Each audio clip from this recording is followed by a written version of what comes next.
Oke, teman-teman udah 3:39 ya. Selamat sore buat teman-teman semua. Gimana nih kabarnya hari ini? Insya Allah sehat-sehat selalu ya. Terima kasih sekali lagi atas kesediaannya karena udah menyempatkan hadir di acara workshop Forward yang bekerja sama dengan Era Jaya ini. Nah, tema yang kita angkat kali ini adalah public speaking. Seperti biasa kan workshop ini kan buat menambah skill teman-teman anggota-anggota Forward sama terutama teman-teman wartawan teknologi ya, jurnalis teknologi gitu. Nah, kenapa kita angkat kali ini public speaking? Karena pertama kita udah pernah digital marketing udah ada, penulisan udah ada, terus cara TikTok juga udah pernah gitu. Nah, terus ada teman-teman juga tuh yang minta coba dong gitu public speaking gitu biar nggak grogi gitu, ngomongnya lancar gitu. Kalau misalnya wawancara bisa lancar gitu wawancara narasumber gitu, nggak grogi, nggak gagap gitu, pede ngomong depan kamera. Apalagi kan zaman sekarang kan kita nggak bisa mengkiri kalau hidup kita tuh sekarang direkam, di post gitu, bawa handphone kemana-mana direkam. Ya rekam posting kayak Aldi Taher lah pokoknya. Gitu. Public speaking itu harfiahnya kalau menurut gue secara pribadi itu berbicara di depan umum gitu. Salah satu manfaatnya ya bisa meningkatkan karir di pekerjaan juga, terutama kan kita yang sering ketemu sama orang. Ngomong sama bos, biar bosnya langsung ngangguk gitu. Oh iya gitu. Ngerayu cewek ya nggak blok. biar ceweknya langsung mau gitu. Tapi beda ya sama hipnotis ya. Bukan hipnotis uya-kuya, ini beda banget. Nah, mempelajari public speaking tuh bagi beberapa orang ada yang nggak terbiasa untuk berbicara depan umum gitu, nggak mudah kan menurut mereka gitu. Namun walaupun nggak mudah bukan berarti nggak bisa dipelajari gitu. Makanya sekarang udah ada nih ahlinya. Nah, kita manggilnya apa nih dia? Mbak apa Ibu? Bebas. Bebas ya. Ya udah kakak. Mbak, kakak ya kakak. Dia Rahmi Astuti. Nah, beliau ini nih Ketua Program Studi Humas Universitas Islam Negeri Sunan Gunung Jati Bandung. Selain dosen dia juga suka jadi MC, trainer gitu. Ntar kalau misalnya pas dengerin presentasinya nih jangan heran ya kalau misalnya tiba-tiba lu pada nganga gitu, terus dengerin suaranya lembut banget gitu ya. Ya itu. Kata siapa lembut kagak ih. Nah, dia juga punya brand humas namanya Trasmi PR. Dia jadi sekarang sibukannya apa ya? Kesibukan saya saat ini itu selain ngajar, ngisi materi, training, terus juga ngurusin konsultan PR, terus juga banyak sih. nulis jurnal ya, pokoknya ya gitu deh. Kemarin ya, juga kan, itu namanya ngisi materi. Dosen udah pasti begitu ya, nulisnya jurnal gitu. Oh ya, jangan tanya umur ya, soalnya dia jangan. Seumuran sama gue ya. Jadi tahu dong ya kira-kira 22 tahun ya. Iya, kita udah 22 tahun ya. Oke, udah siap presentasi ya? Oke, siap. Oke, teman-teman jangan lupa siapin pertanyaannya, bisa ditulis di kolom chat atau enggak kalau misalnya mau nanya langsung bisa langsung raise hand. Nanti kita akan pilih beberapa pertanyaan terbaik di akhir acara. Oke, silakan teman-teman, silakan juga dia untuk presentasi ya. Oke, terima kasih. Saripah, biasanya saya kalau manggilnya suka Ipeh nih. Ipeh gitu ya, orang Jakarta ya Ipeh ya. Oke, share screen-nya mau sama saya atau sama Ipeh? Sama Saripah? Nggak apa-apa, lo bisa langsung nggak apa-apa? Bisa ya? Oke, sip. Oke, Assalamualaikum warahmatullahi wabarakatuh. Baik, rekan-rekan semua, terima kasih. Senang sekali rasanya saya dapat berkumpul ya di tengah-tengah orang-orang yang sangat luar biasa ya. Sangat luar biasa dan banyak sekali hal yang memang sebenarnya kita sama-sama belajar sih ya, sama-sama belajar untuk melihat apa sih sebenarnya public speaking itu. Saya selalu bilang gini. Saya kalau nanya ke orang gini, sebenarnya bisa nggak sih semua orang itu untuk berbicara di depan? Sebenarnya bisa nggak sih semua orang itu untuk berbicara di depan kamera? Semua orang itu berbicara di depan publik gitu ya? Ini share screen-nya udah ada belum ya? Halo? Belum ada ya? Belum ya? Belum ada ya? Bentar. Oke, keluar lagi nih. Wait ya. Zoom-nya sebentar ya. Oke, ini soalnya saya bingung ini kali ya. Oke. Nih ya, udah ya? Oke, udah. Ya. Ya, terima kasih teman-teman semua yang sangat luar biasa pada kesempatan kali ini. Saya senang sekali berkumpul dengan orang-orang yang di tengah-tengah kesibukannya, tapi masih mau untuk sharing ilmu, sharing pengalaman, terutama terkait dengan public speaking. Sebenarnya kalau kita lihat, public speaking itu sekarang itu sudah menjadi satu hal yang memang sekarang ini bukan hal yang tabu gitu ya, bukan hal yang apa sih, kalau dulu zaman-zaman dulu itu saya ingat banget gitu ya, kalau yang namanya public speaking itu suatu hal yang sangat wow, yang sangat wah gitu kan ketika melihat orang berbicara di depan, ketika melihat orang untuk cuap-cuap gitu ya. Tapi kalau sekarang ini sudah menjadi satu profesi yang dimana memang dibutuhkan oleh siapapun, bahkan profesi apapun ini dibutuhkan oleh banyak profesi gitu ya. Salah satunya apalagi kalau saya dengar ini latar belakang teman-teman semua di sini adalah wartawan. Yang dimana wartawan itu pasti akan bertemu dengan orang-orang gitu ya. Bagaimana ketika melakukan teknik wawancara, bagaimana ketika berbicara depan kamera, terus juga bagaimana ketika mempresentasikan tentang sesuatu gitu. Nah, ketika kita berbicara tentang public speaking, saya selalu bertanya kepada teman-teman, saya selalu bertanya kepada orang, sebenarnya bisa nggak sih orang itu berbicara di depan umum? Semua orang menjawab bisa. Tidak ada orang yang tidak bisa berbicara di depan umum. Tapi tidak semua orang pada saat berbicara itu menarik. Apalagi tantangan kita saat ini di era digital saat ini semenjak adanya COVID, semenjak adanya pandemi, tentunya berbicara di depan publik itu sekarang sudah bertransformasi dari berbicara secara langsung dengan adanya digital gitu ya. Nah, dengan adanya webinar-webinar, dengan adanya bagaimana kita berbicara di depan kamera, itu tentunya tidak semua orang gitu menarik dan tidak semua orang interest untuk mendengarkan. Inilah pentingnya kenapa kita mempelajari tentang public speaking. Kenapa kita perlu sharing tentang public speaking. Karena memang di dalam public speaking itu berbicara bukan hanya sekedar berbicara. Jadi kalau misalnya rekan-rekan mendengar Nisa Sabian gitu ya, itu dengan dengan nadanya dia cuman ngedehem gitu, cuman gitu kan, tapi suaranya tuh enak banget gitu, didengarnya enak banget. Berbeda dengan kita yang tidak paham gitu. Nah, sama dengan public speaking. Orang yang berbicara, semua orang itu bisa berbicara, tapi tidak semua orang menarik untuk berbicara. Disinilah perlunya kita memahami tentang teknik public speaking.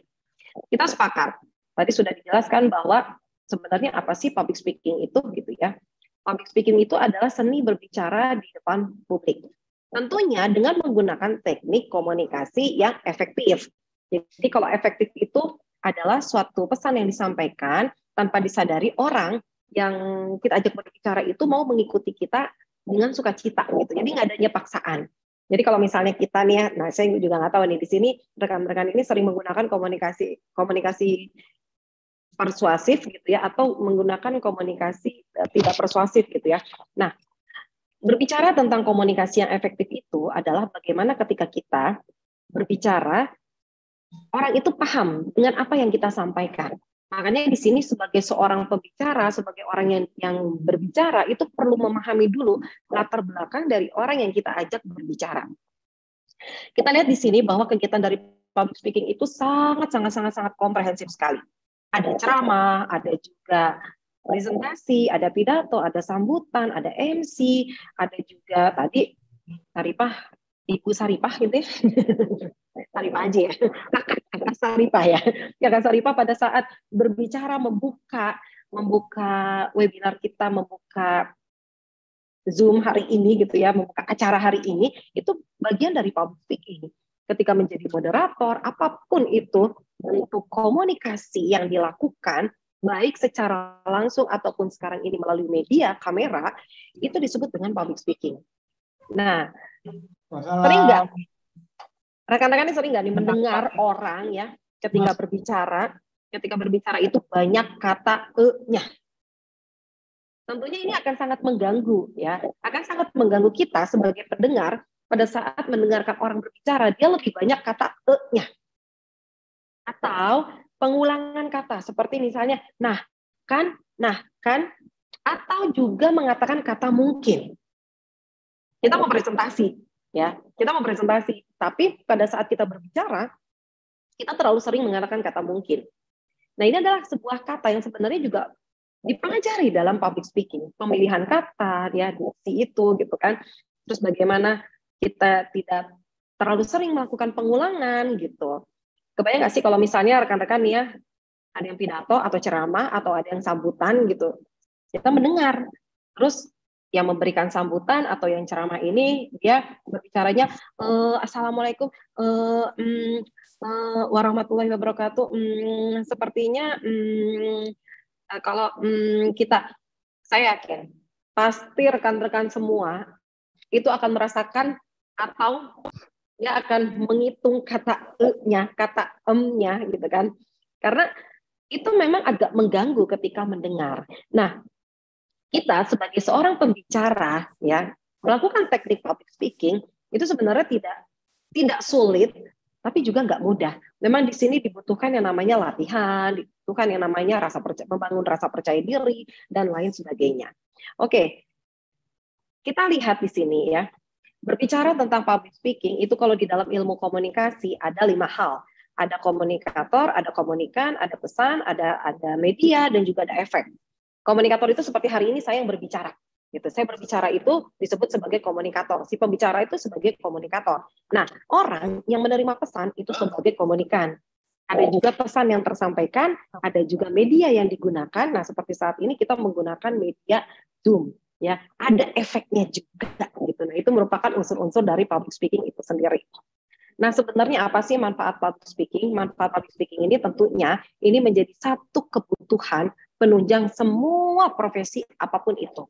Ya, terus juga bagaimana kita dapat mengungkapkan gagasan, dapat meningkatkan kualitas diri, menjadikan seseorang lebih kompeten, dapat meningkatkan percaya diri dan juga mampu melibatkan dan memiliki isu-isu publik serta berpartisipasi secara aktif. Ini kalau saya pikir ini bisa dibaca lah ya. Nanti kita lebih kepada teknik dari public speaking itu sendiri, termasuk bagaimana sih kita berbicara di depan kamera. Bagaimana caranya kita mengontrol emosi pada saat kita berbicara. Karena ketika kita mempelajari tentang public speaking, di sini kita jadi tahu teknik-teknik public speaking apa aja, supaya orang itu menarik gitu pada saat berbicara.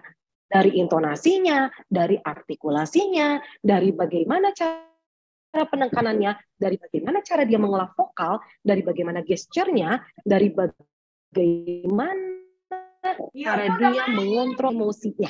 Gitu. Ya. Jadi kalau kita melihat dari tujuan public speaking itu sendiri, tentunya kita berbicara itu apa sih? Pasti kan punya tujuan, ya. Bapak-bapak, ibu-ibu di sini gitu kan. Ketika berbicara, tujuannya apa? Hari ini saya berbicara tujuannya apa? Tentunya pada saat saya berbicara atau tadi Kasarifah membuka webinar, membuka Zoom hari ini, itu pasti ada tujuannya. Kita melakukan wawancara ada tujuannya. Kita berbicara di kamera ada tujuannya. Kita nge-vlog itu pasti ada tujuannya. Pokoknya apapun itu jenisnya tentang public speaking itu pasti ada tujuannya. Nah, di sini sebenarnya apa sih tujuan kita berbicara? Ngapain kita perlu berbicara gitu kan? Jangan salah, wartawan itu akan bertemu banyak sekali dengan orang-orang. Ya, minimalnya dia akan bertemu dengan narasumber, yang dimana ketika dia bertemu dengan narasumber itu juga kan dibutuhkan kepiawaian dalam berbicara. Nggak bisa kalau misalnya kita nanya narasumber itu cumanya gitu kan, nanti narasumbernya jadi yang bosan sendiri gitu kan.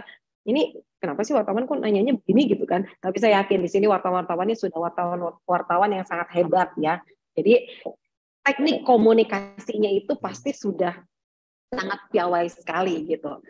Nah, terus juga tujuan dari public speaking itu sendiri yang pertama adalah bagaimana cara kita sebagai pembicara itu bisa mempengaruhi. Jadi mempengaruhi orang yang kita ajak berbicara. Yang tadinya dia nggak mau, menjadi mau. Terus yang tadinya dia tidak tahu, menjadi tahu. Yang tadinya dia tidak berkenan, menjadi berkenan, dan lain sebagainya. Lalu juga di sini ada unsur bagaimana tujuan public speaking itu mendidik. Karena ada nilai edukasi yang disampaikan oleh setiap orang yang menyampaikan pesan.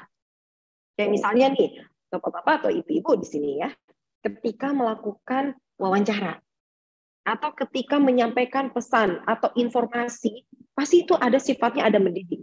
Entah itu ketika melakukan live report gitu ya, entah itu ketika ngevlog atau ketika membuat sebuah video yang nanti akan disampaikan kepada publik, pasti itu ada nilai-nilai edukasinya. Hari ini saya berbicara kepada bapak-bapak dan ibu-ibu, itu ada nilai edukasinya. Ketika tadi Sarifah membuka acara, itu ada nilai edukasinya. Ada pesan yang disampaikan dan memiliki nilai-nilai edukasi, nilai-nilai pendidikan. Bagaimana cara kita untuk memberikan penjelasan kepada orang-orang yang kita ajak berbicara. Nah, terus juga di sini bukan hanya itu saja, tapi kita juga sebagai seorang public speaking juga pastinya mengharapkan adanya perubahan. Kalau tadi di awal ya disampaikan oleh Sarifah itu bahwa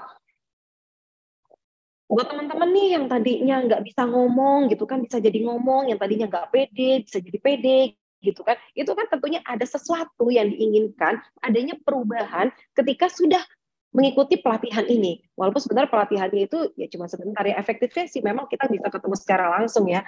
Tapi karena waktunya ya susah banget nih, orang-orang sibuk semua ini.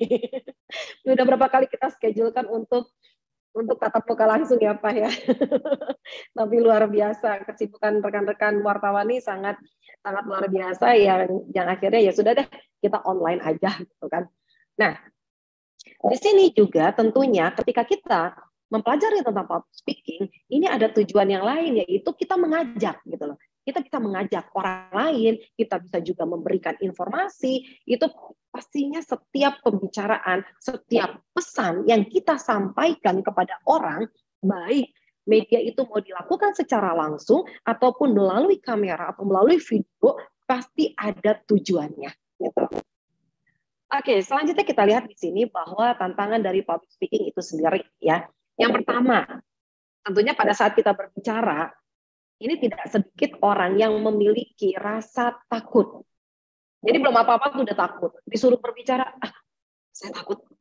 Nanti saya nggak mau. Apa bahkan ada yang bilang, saya mah apa tuh? Ya saya mah nggak bisa dan lain sebagainya. Jadi belum apa-apa yang sudah ada dalam frame, dalam pemikirannya itu adalah ketakutan-ketakutan. Nah, ketika kita belajar tentang public speaking, ketika kita mempelajari dan mendalami tentang public speaking, tentunya di sini rasa takut itu semua orang wajar. Ketika memiliki rasa takut itu wajar dan biasa, itu sangat manusiawi sekali. Ketika mengalami kegugupan, itu sangat manusiawi sekali. Saya juga yang punya jam terbang MC udah sejak tahun 2000 dari zaman-zaman kuliah gitu ya.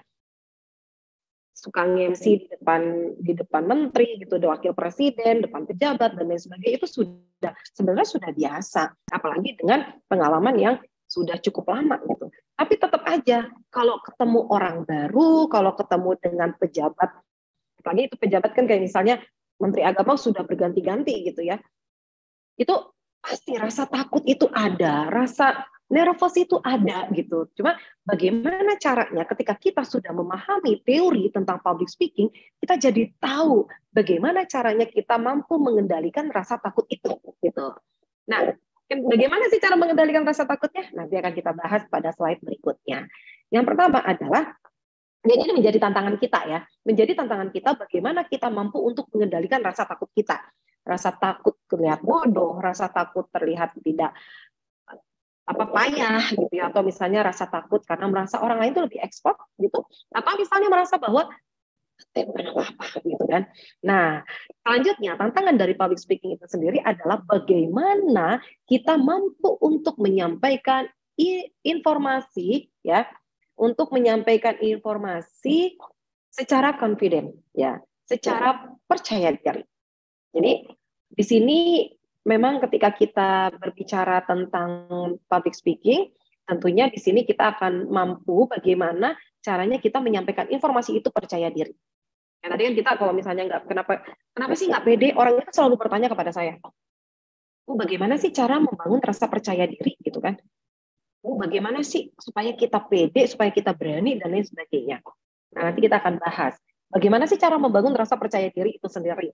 Nah, disinilah nih ya, nih tantangan dan proses belajar public speaking ini sebenarnya sangat luar biasa sekali.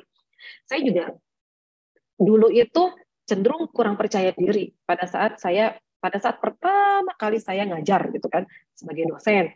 Terus pada saat pertama kali saya isi training.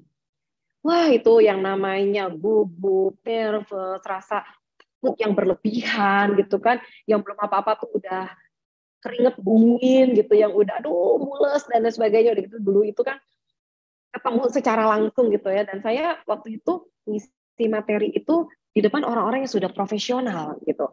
Itu tentunya akan, wow, tantangannya sangat luar biasa sekali gitu.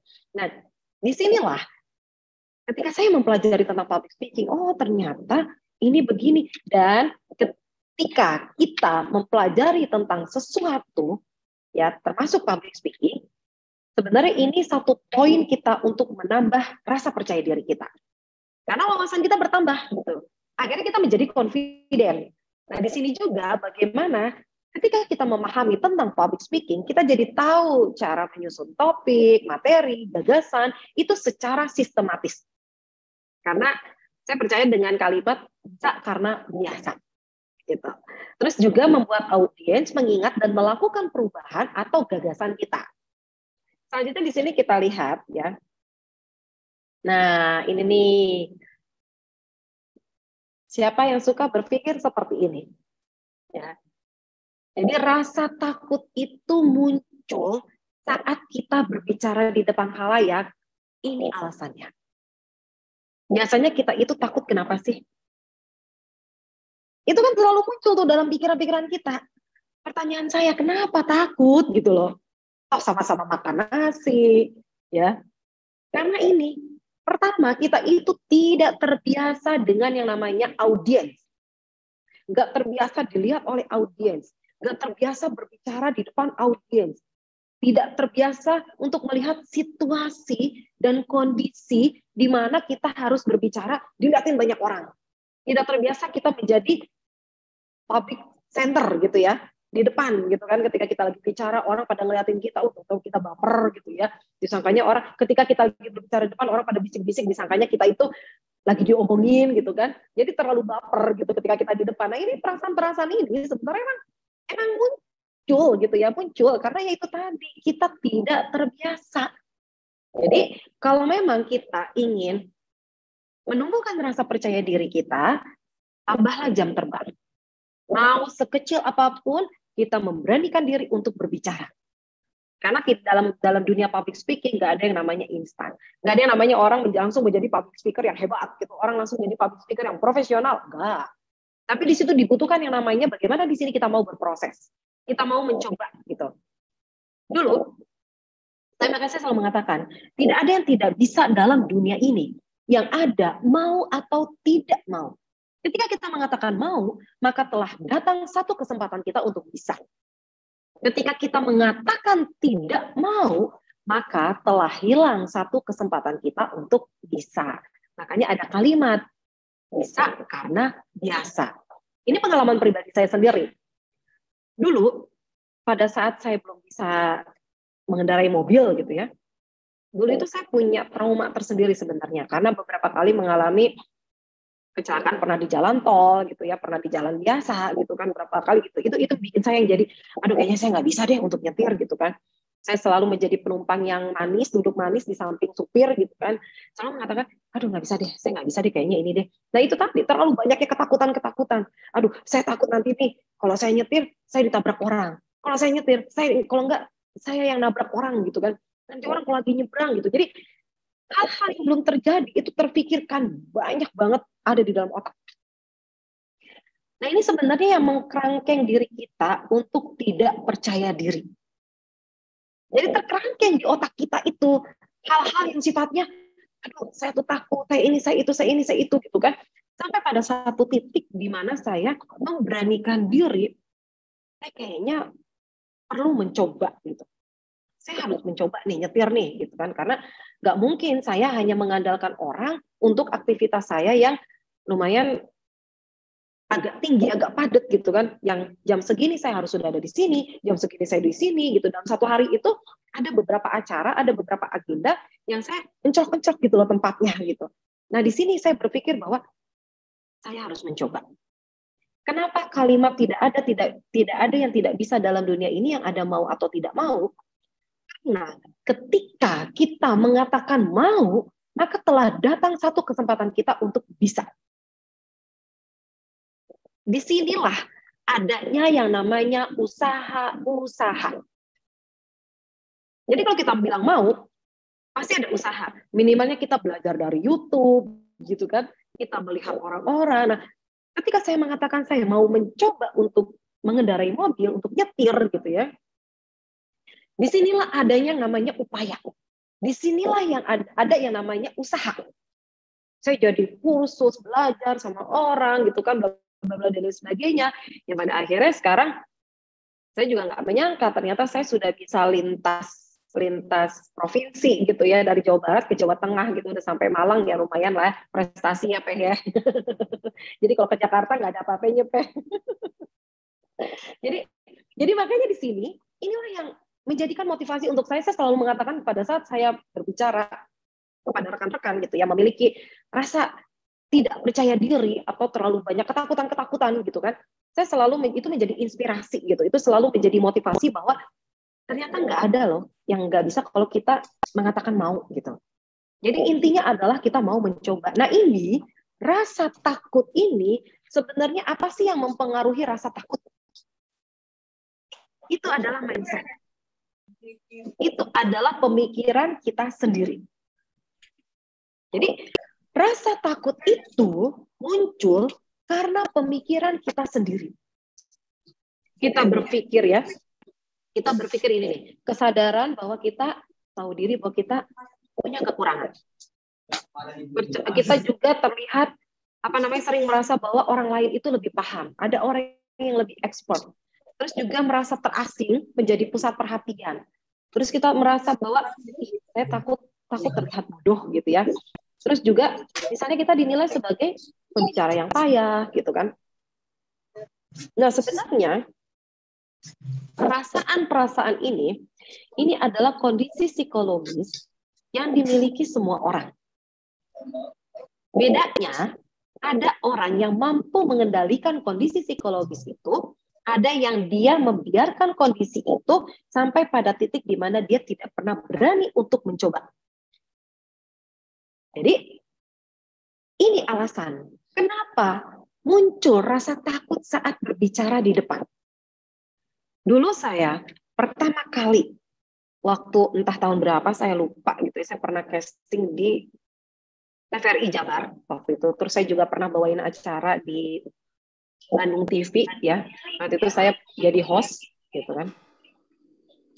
Pada saat itu saya pertama kali berbicara yang namanya di depan kamera, depan kru ya, kru TV yang banyak banget orangnya gitu kan. Itu benar.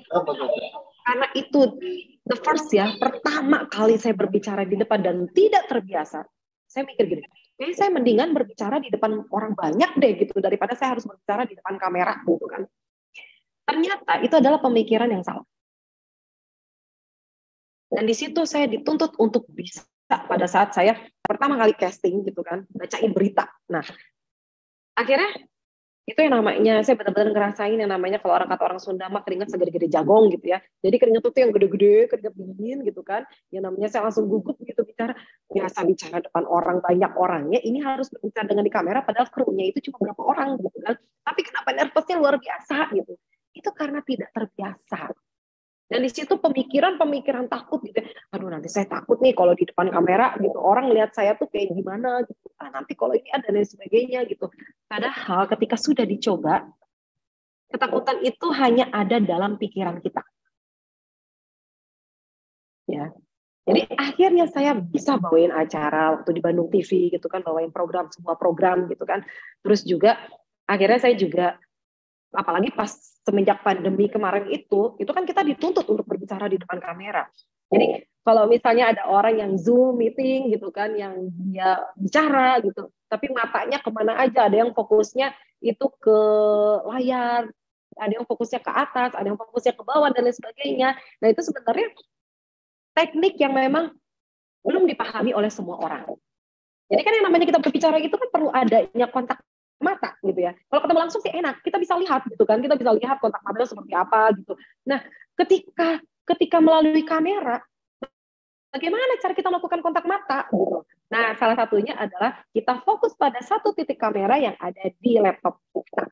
Jadi kalau misalnya kita bicara di depan kamera ya, kita fokus pada satu titik lensa yang ada di kamera. Jadi kalau misalnya nge-zoom, kita bukan melihat audiens ini nih di bawah gitu ya. Biasa kita kan kalau misalnya nge-zoom lebih fokusnya ke bawah gitu ya. Nah, ini mata nih. Ya. Jadi seolah-olah, bukan seolah-olah sih, sebenarnya memang kalau dalam ilmu komunikasi ya, adanya kontak mata itu sudah bagian dari berkomunikasi gitu. Gesture aja, bagaimana ketika kita hanya mengangguk-angguk gitu kan, geleng-geleng, itu sudah bagian dari komunikasi gitu kan. Itu di bagian dari komunikasi nonverbal. Nah, disinilah ya rekan-rekan, makanya kenapa nih kita berpikiran seperti itu. Jadi yuk mulai sekarang gitu ya, yang the next gitu kan, diminta untuk berbicara gitu, diminta untuk wawancara, diminta untuk bicara depan kamera. Jadi sebenarnya sih depan kamera sama depan orang banyak itu sebenarnya sama aja. Tidak ada perbedaannya. Bedanya itu hanya di media.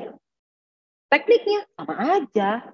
Mau ketemu langsung, mau kita melalui kamera gitu kan, intonasi sama, artikulasi sama, gesture sama gitu. Cuma yang bedanya kalau misalnya nge-zoom kita duduk gitu kan. Kalau bisa ketemu langsung, saya bisa jalan-jalan gitu, bisa ketemu dengan bapak-bapak, ibu-ibu, bisa menghampiri gitu kan, bisa kita ketemu langsung, ya itu bedanya kayak gitu kan.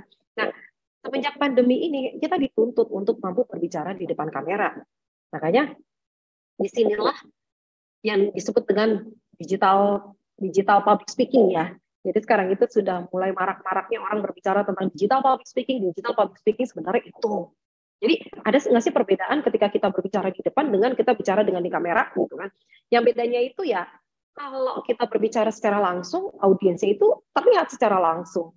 Ya, yang artinya di situ ada interaksi secara langsung. Jadi kalau misalnya kita bercanda, kita dengar suaranya gitu kan. Ketika kita mau berbicara, kita bisa langsung lihat ekspresinya. Orang ngangguk-ngangguk, geleng-geleng itu kan menjadi suatu semangat juga ya untuk pembicara gitu kan. Kalau kayak gini Zoom gitu kan, yang lihatnya paling hanya berapa orang, apalagi yang misalnya dia off cam, itu kita nggak bisa ngelihat sama sekali gitu. Kalau on cam kayak Ipe, kita bisa kayak Saripah, kita bisa lihat dia senyum, dari tadi senyum-senyum, ngangguk-ngangguk, geleng-geleng gitu kan. Itu satu respon gitu ya, respon yang bisa dilihat melalui kamera. Tapi sebenarnya kalau tekniknya itu sama aja. Intinya adalah bagaimana kita mampu untuk membangun rasa percaya diri baik di depan orang banyak ataupun di depan kamera.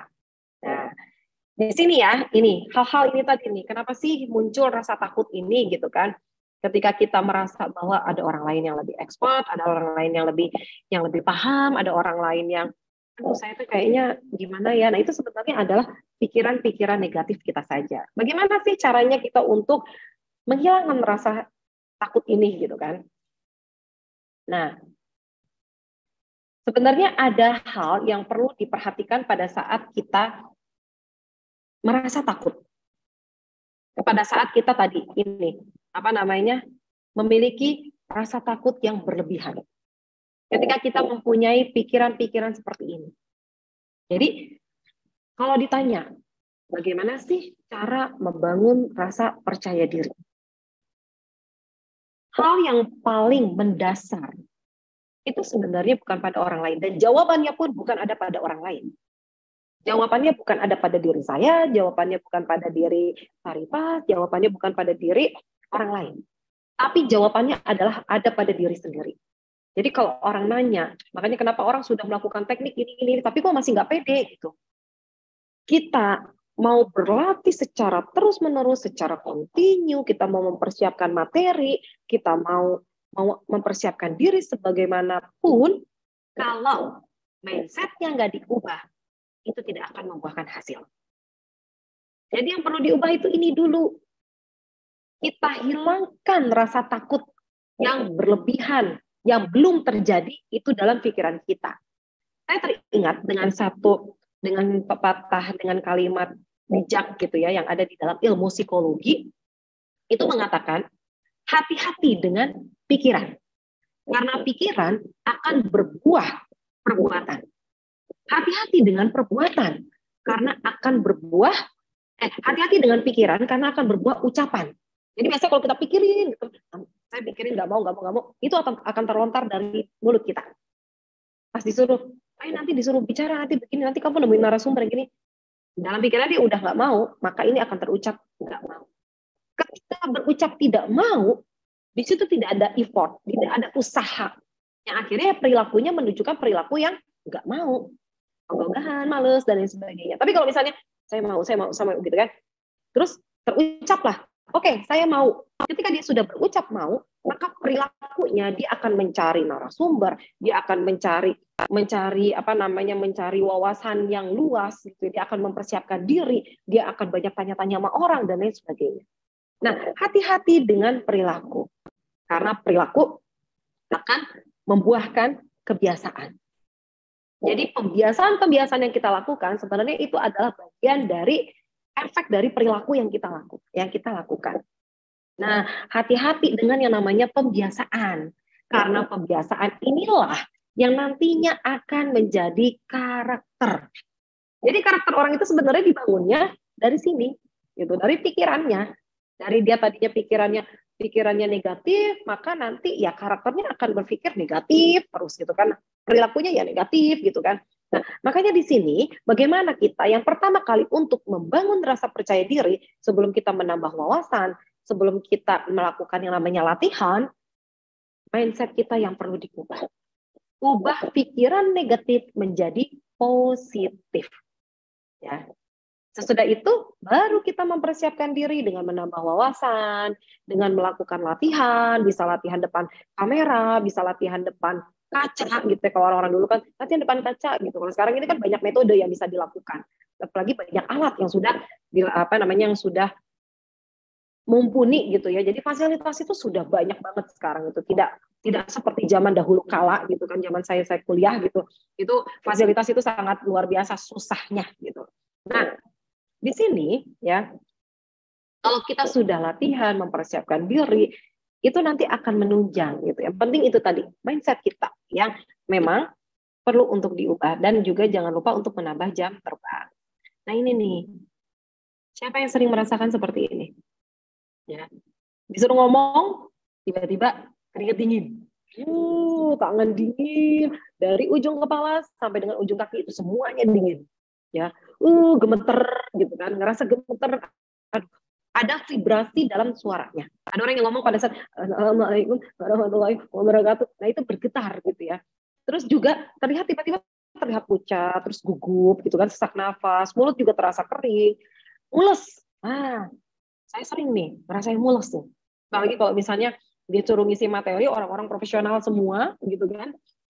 Terus apalagi kalau misalnya MC, misal waktu itu pernah MC di depan wakil presiden gitu kan, waduh itu mulesnya luar biasa gitu, ngerasa aduh gimana nih gitu kan. Tapi ya itu adalah efek fisik dan emosi yang memang dialami oleh semua orang.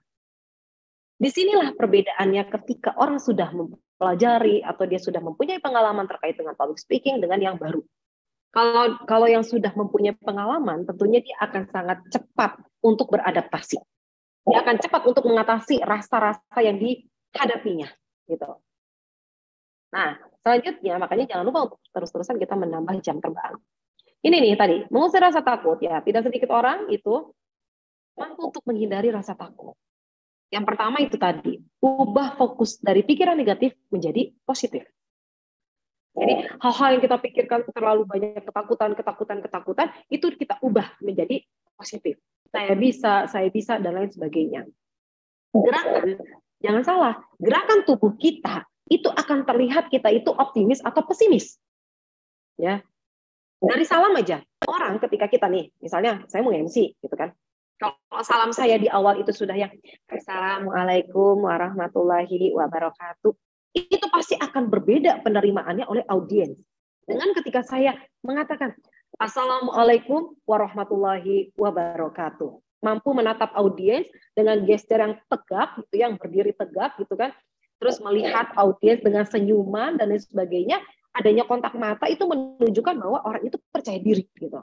Tapi kalau misalnya salamnya itu dari awal sudah ya, Assalamualaikum, atau ngeliatnya ke atas, Assalamualaikum warahmatullahi wabarakatuh, itu terlihat dari gesturnya saja, dari gerakan tubuh kita, bahwa kita itu tidak optimis gitu.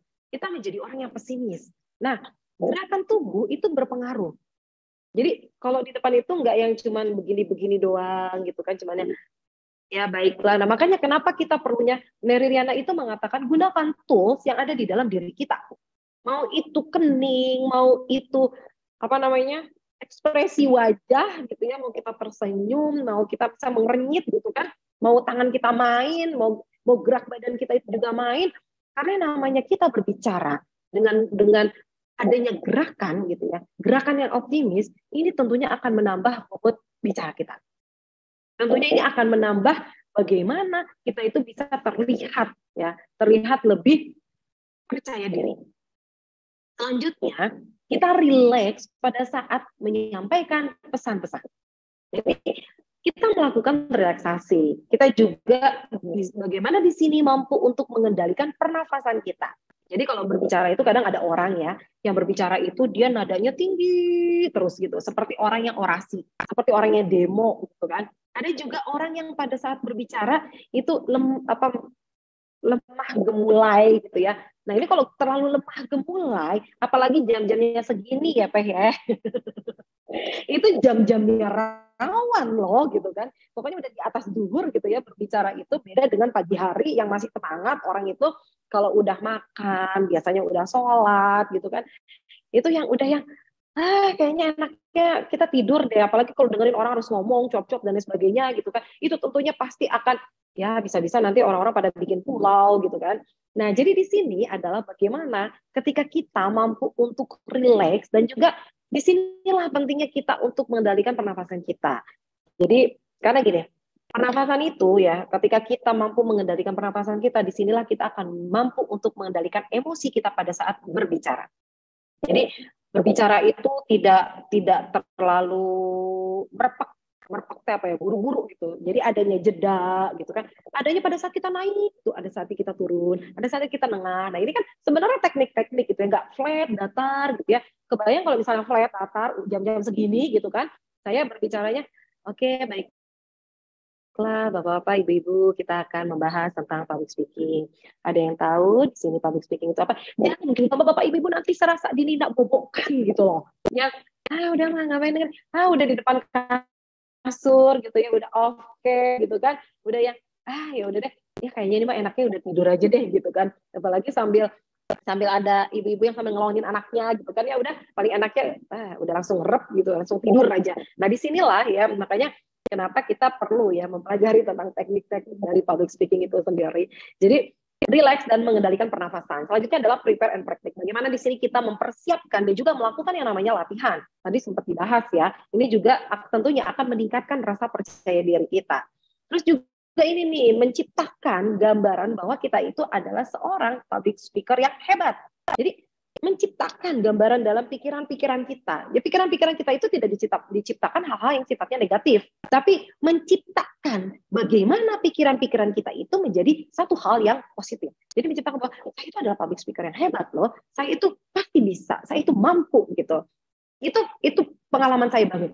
Jadi saya kalau misalnya berhadapan dengan orang baru gitu ya, kemarin ini saya baru ngisi di Jakarta ya, di PPNI, perawat nasional DKI Jakarta gitu kan.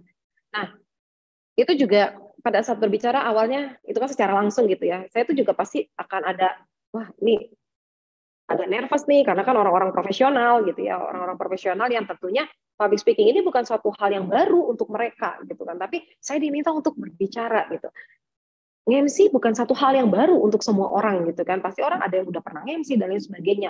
Tapi di sini saya menciptakan bahwa orang itu mengharapkan sesuatu dari saya. Orang itu mengharapkan kesuksesan dari acara ini. Orang itu mengharapkan, jadi pikiran itu adalah pikiran-pikiran yang sifatnya positif. Nah, disitulah kita akan mampu untuk mengusir rasa takut. Disinilah percaya diri kita itu akan muncul. Gitu. Terus juga, nah ini juga pemanasan ya, relax juga boleh ya, pemanasan sebelum berbicara. Itu biasanya saya kalau mau MC gitu, saya selalu ada 1 jam sebelum acara dimulai biasanya suka cek 1 2 1 2 3, cek 1 1 2 1 2 gitu. Jadi bagaimana di sini mengatur suara kita dan lain sebagainya. Oke, kita lihat pada slide berikutnya. Nah ini nih, ini tips anti gugup ya. Jadi memang sih demam panggung itu udah menyerang siapa aja, tidak terkecuali orang yang sudah mempunyai jam terbang tinggi sekalipun pada saat dia berbicara, dia pasti akan mengalami yang namanya gugup. Cuma itu tadi, kalau dia sudah terbiasa mempunyai jam terbang yang tinggi, dia akan mampu untuk langsung beradaptasi dengan situasi. Jadi yang pertama adalah kita mencoba untuk mengenali ruangan. Kalau kita bertemunya secara langsung ya di ruangan. Kalau misalnya nih kayak misalnya webinar gini kan, kayak misalnya kita bertemu di ruang Zoom yang hanya ada media laptop, kamera gitu kan, yang audiensnya itu berada dimanapun gitu kan. Nah, di sini juga kita perlu untuk mengenali yang namanya kita familiar dengan yang namanya kamera. Terus juga bagaimana kita mampu untuk percaya diri dan membangun kedekatan dengan audiens, salah satunya adalah dengan adanya kontak mata. Kalau ketemu langsung sih enak ya kontak mata. Nah, saya juga tidak sepakat nih kalau ada orang yang mengatakan untuk supaya adanya kontak mata itu menganggap bahwa audiens itu, dulu saya pernah ada peserta training gitu ya. Dan saya tuh nanya gini, Bu, saya pernah ikut training public speaking katanya. Terus kan di dalam salah satunya itu adalah bagaimana kita terlihat percaya diri itu dengan adanya kontak mata. Nah, saya pernah nanya, bagaimana caranya supaya kita kan biasanya kalau ngeliat mata orang itu suka langsung gugup, suka langsung ngeblank katanya gitu ya, dan lain sebagainya. Terus kata orang itu, ya udah anggap aja audiens itu monyet. Saya tidak sepakat. Saya tidak sepakat, enak aja audiens disangka monyet, temannya mau, bapak-bapak, ibu-ibu jangan sangka monyet gitu kan ya. Jadi saya bilang, sebenarnya teknik untuk adanya kontak mata itu bukan berarti kita harus melihat orang satu pada titik matanya gitu.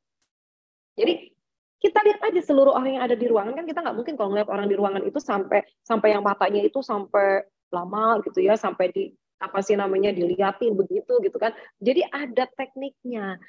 Melihat audiens itu cukup dengan 3 detik itu maksimal.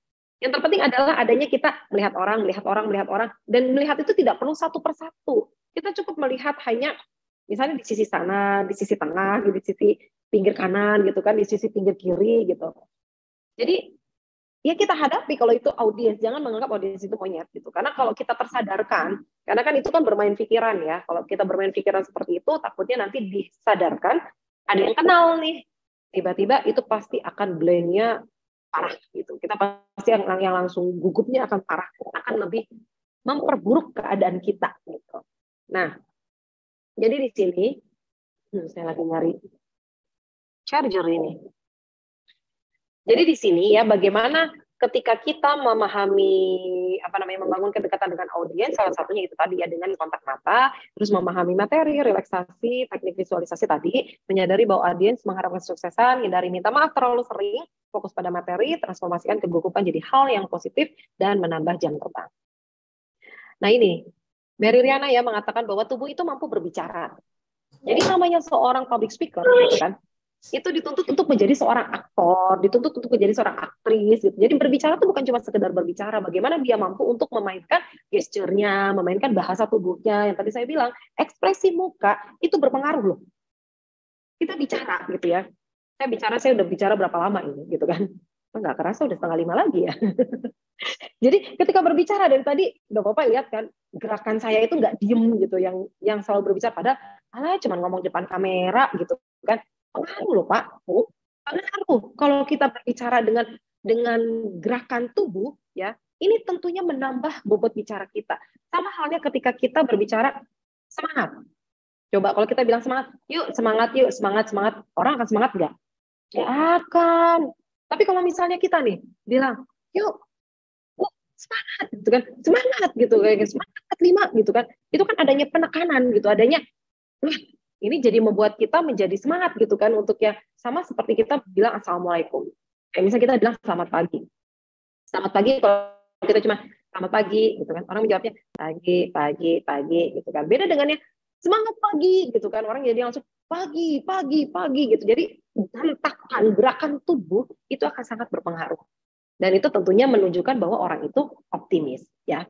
Terus juga, nah ini kan gunakan tools yang ada di dalam diri kita, gitu. Yang namanya ekspresi muka, kan kita punya kening, gitu kan. Kita punya apa namanya, punya ada alis, gitu. Terus juga ada bagaimana mulut kita itu, bibir kita itu tersenyum, gitu. Itu kan sebenarnya bagian dari bagaimana ini juga menambah bobot bicara kita, dan juga di sini apa namanya, adanya gesture, ya, adanya bahasa tubuh yang kita lakukan, dan tentunya ini akan berpengaruh terhadap isi pesan yang disampaikan. Respon dari audiens itu pasti akan beda. Kayak ibu, bapak-bapak, ketika kita menerima telepon, terkadang kan tanpa disadari kita tuh suka ngangguk-ngangguk sendiri, ya. Tujuannya apa sebenarnya? Tujuannya adalah ingin meyakinkan orang yang kita ajak bicara di sana.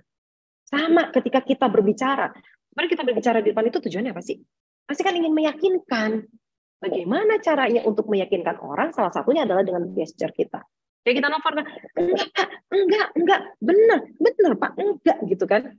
Ini ngapain kita geleng-geleng, orang yang enggak ada di depan kita, tapi kita geleng-geleng gitu kan. Kadang kalau bilang enggak gitu kan. Karena ya itu tadi, kita tuh ada upaya untuk meyakinkan orang, sehingga ya kita butuh yang namanya gesture gitu. Oke, ada 5C. Singkat, benar, sopan, lengkap, jelas. Gitu ya. Nah, ini tentunya ketika kita berbicara singkat, benar, sopan, lengkap, dan juga jelas. Nah, ini teknik dari public speaking itu sendiri, ya. Ada intonasi. Nah, ini yang penting sebenarnya dari public speaking. Intonasi itu akan mempengaruhi bagaimana penerimaan audiens. Intonasi itu adalah nada. Kayak misalnya tadi, kalau saya berbicara dengan nada yang flat, datar, penerimaannya pasti akan berbeda oleh bapak-bapak, ibu-ibu yang di sana, non jauh di sana, gitu kan. Jadi intonasi itu seperti apa sih? Jadi fungsi intonasi itu supaya apa? Supaya kita bisa membedakan kapan kita melakukan pembicaraan secara formal, secara non formal, terus juga supaya lebih menarik lagi kalau kita berbicara. Jadi kayak misalnya gini, ibu-ibu, bapak-bapak pernah mendengarkan kan, kalau misalnya lagi antri di bank, ya, itu suka mendengarkan ada kalimat nomor antrian A102, silahkan balik lagi. Nah, itu kan sering dengerin, ya. Itu bagian dari intonasi loh. Sebenarnya itu masuknya formal, ya. Terus juga pernah mendengarkan di bioskop, pintu teater 1 telah dibuka. Bagi Anda yang telah memiliki karcis, silahkan pulang lagi, gitu kan. Nah, itu sebenarnya itu adalah intonasi gitu loh. Jadi kita bicara itu nggak flat, nggak datar. Atau misalnya bagaimana sih cara membedakan intonasi? Jadi nanti bapak-bapak, ibu-ibu kalau tahu tentang bagaimana intonasi yang perlu dimainkan saat situasi formal, non formal, itu jadi akan tahu. Jadi kalau nge-MC, Mah ya, bukan cuma nge-MC bukan cuma formal atau non formal. Kalau kita nggak tahu intonasi, ibu-ibu, bapak-bapak kebayang nggak sih kalau misalnya nge-MC-nya nge-MC acara dangdut, tapi kita bawa ini formal. Terus bapak-bapak, ibu-ibu bilangnya gini, masih mau digoyang? Kan beda atuh. Jadi pasti bilangnya masih mau digoyang gitu kan. Jadi ada nadanya itu pasti akan beda gitu. Sama halnya ketika kita mendengarkan penyiar radio. Kayak misalnya contohnya gini. Kalau misalnya kita dengerin radio 107,8 Mandala FM ya, Muslim Station. Hey, rekan-rekan yang ada di atas itu kan beda gitu ya. Atau buat kamu-kamu nih yang masih duduk, atau buat kamu-kamu yang masih kebut-kebutan di kasur, nah itu intonasi gitu. Beda ketika kita MC formal. Nggak mungkin kalau MC formal, bapak-bapak, ibu-ibu gitu ya, misalnya nanti disuruh MC formal, bahasanya itu menggunakan intonasinya gitu. Intonasinya itu menggunakan misalnya menyanyikan Indonesia Raya gitu kan. Hadirin yang berbahagia, selanjutnya menyanyikan bersama lagu kebangsaan Indonesia Raya. Nggak mungkin seperti itu. Itu intonasinya tentunya berbeda dengan intonasi formal. Jadi bagaimana sih intonasi formal yang dilakukan oleh kita? Contohnya misalnya gini, ketika kita misalnya MC formal gitu ya, itu pasti akan berbeda penerimaannya. Menyanyikan bersama lagu kebangsaan Indonesia Raya. Hadirin dimohon berdiri.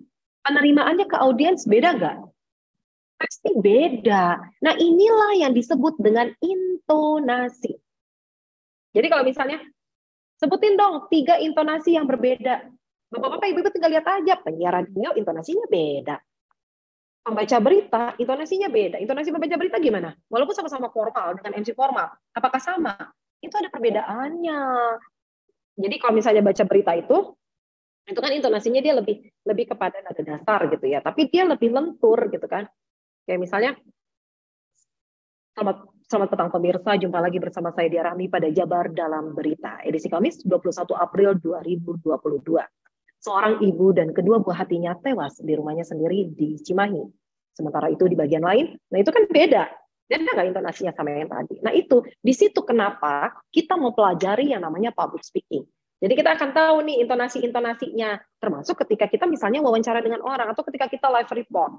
Itu kan intonasinya beda dengan kita menjadi news presenter gitu ya, dengan kita menjadi news anchor gitu kan. Itu pasti akan berbeda. Membaca berita di radio dengan membaca berita di televisi juga itu beda gitu. Apalagi ketika kita misalnya ngevlog juga beda, bahasanya tuh lebih lentur gitu kan, intonasinya tuh lebih lentur gitu kan. Nah, disinilah pentingnya kenapa kita perlu memahami tentang intonasi. Selanjutnya, teknik yang lain adalah artikulasi. Jadi artikulasi itu adalah berbicara dengan jelas, ya.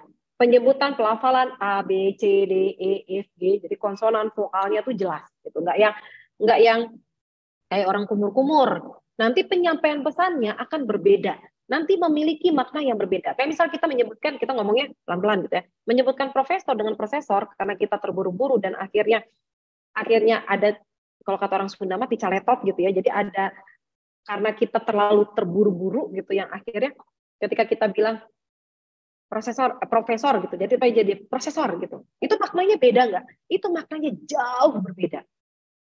Presiden, kayak presiden, itu kan maknanya sudah jauh berbeda gitu ya. Nah, disinilah makanya kenapa artikulasi itu sangat penting, ya. Artikulasi itu sangat perlu sekali dipahami oleh seorang public speaker, mau apapun itu, supaya kenapa artikulasi itu harus jelas, supaya penyampaian penerimaan pesan oleh audiens itu tidak memiliki makna yang berbeda. Jadi maknanya sama. Nah, disinilah ini disebut dengan komunikasi efektif, ya. Jadi komunikasi efektif itu adalah komunikasi yang yang dilakukan dengan terjadinya kesamaan makna, gitu. Jadi makna-makna yang diterima oleh audiens itu sama, gitu, sesuai dengan harapan yang menyampaikan pesan.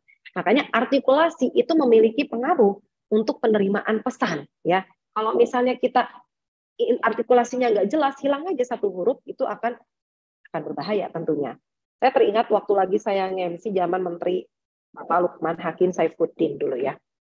Jadi protokolnya dulu itu waktu nge-MC, pertama kali saya nge-MC-in Bapak Menteri ya, itu sampai wanti-wanti ke saya, nanti Bu sebutinnya itu Lukman Hakim Saifuddin.